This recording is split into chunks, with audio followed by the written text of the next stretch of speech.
राजधानी अस्सलाम वालेकुम। वालेकुम सलाम। किधर? भाई फैमिली के साथ कपड़े लेने आया था। अच्छा, तो ये तो लेडीज शोरूम है ना? लेडीज और जेंट्स दोनों भाई। तो अच्छी क्वालिटी के? बढ़िया क्वालिटी के लेडीज और जेंट्स दोनों हैं। तो मैं देखूं भाई? देखिए ना, आप जाइए। राजधानी। आज मालेगांव शहर के अंदर एक बहुत दुख भरी घटना हुई। किला झोपड़पट्टी का एक नौजवान लड़का जो बहुत ही किला झोपड़पट्टी में मशहूर भी था और खिदमत खल्क के अंदर आगे आगे रहा करता था और टीपू सुल्तान ब्रिगेड वगैरह चलाया करता था। अभी काफी बैनर उसके भी मालेगांव शहर के अंदर लगे हुए थे। किला एरिया के हमारे कॉरपोरेटर जाहिद भाई और हमारे मलिक भाई के भांजे, ये लोग यहाँ पर 5 बजे से हम लोग सब सोशल वर्कर और किला झोपड़पट्टी के सभी जिम्मेदारान यहाँ पर लगे हैं।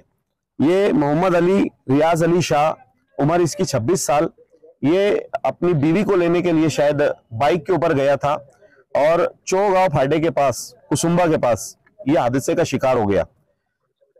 जबरदस्त इसकी टक्कर होने के बाद इसकी जगह पे इंतकाल हुआ, लेकिन वहां पर हमारे शहर के जो मंत्री दादा भुसे साहब के जो लड़के हैं, उनको वहां से फोन आया। वहां से उन्होंने फिर उनके कुछ लोगों को लगाकर और उसकी जो भी डेड बॉडी थी उसको उठाकर 108 के जरिए मालेगांव लाए। मालेगांव लाने के बाद फारहान हॉस्पिटल में उसको बताए तो वहां पे डॉक्टरों ने उसको मुर्दा करार दिया और कहा कि यार इसका इंतकाल हो चुका है।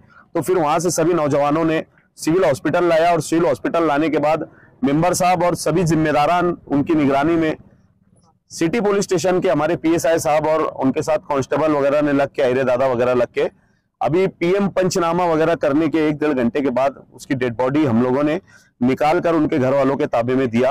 तो ये मालेगांव शहर के लिए बड़ी ही दुख की खबर है और सभी उसके अंदर गम में हम लोग बोलना चाहूंगा भाई, जो नौजवान अपने बच्चे हैं हाईवे पे बनाए, मेहरबानी ना जाए। हाईवे पे 2 व्हीलर के बहुत ज्यादा हादसा हो रहे हैं, तो जरा अपने माँ बाप का ख्याल करते हुए, अपने बुजुर्गों का ख्याल करते हुए हाईवे पे 2 व्हीलर पे मेहरबानी करे ना जाए।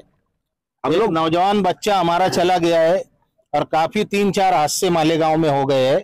हम लोग बार बार हमारे सोशल मीडिया के जरिए यूट्यूब चैनल वाले इसके ऊपर बेचारे काफी, हर यूट्यूब चैनल वाला इसके ऊपर मेहनत कर रहा है कि बार बार वो अपनी न्यूज को लगा रहे हैं। हम लोग बार बार बोलते हैं कि त्योहार बार पे आप लोग भीड़ की शक्ल में जब हाईवे पे निकलते हो, पीछे से गाड़ी आती है, उसके प्रेशर की वजह से आपकी गाड़ी किधर चली जाती पता भी नहीं चलता। तो आप लोगों से हम गुजारिश करते हैं कि आपके पीछे जो अपने माँ बाप है, भाई बहन है, आपका परिवार है, अगर ईद के दिन या बकरा ईद के दिन कोई हादसा होता है और वो हादसे का शिकार होता है तो जिंदगी भर वो अपने माँ बाप को ईद के दिन का दुख देकर जाता है। वो खुशियां मनाने की बजाय वो दुख में ढल जाते हैं। तो आप लोगों से गुजारिश है कि आप अपना भी ख्याल रखें, अपने दोस्तों का भी ख्याल रखें और अपने मोहल्ले के नौजवानों का भी ख्याल रखें। शुक्रिया।